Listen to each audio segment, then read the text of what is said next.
Untuk bakal pesara, kalau tuan-puan nak pencen dengan tenang, tuan-puan pastikan tuan-puan mempunyai 1 kilo dahulu. Zaman sekarang ni, bila mana suami isteri bekerja, tuan-puan wajib bina sama-sama dream untuk capai 1 kilo yang pertama. 1 kilo emas ni sebagai dana persaraan tuan-puan. Jangan terlalu berharap kepada pencen ataupun KWSP. Tuan-puan cari inisiatif lain untuk simpan 1 kilo emas satu keluarga. Fakta daripada KWSP sendiri tuan-puan, lebih daripada 150,000 orang yang miskin selepas pencen. Dan duit KWSP habis kurang lari pada 5 tahun.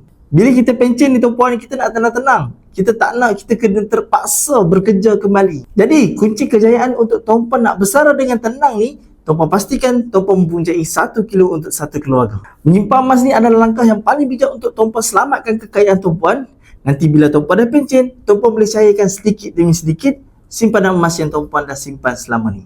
Bagi bakal pesara yang nak menabung emas, tuan-puan boleh isi beg biru di bawah atau tuan-puan boleh rujuk pin video di profil saya akan bantu sebaiknya.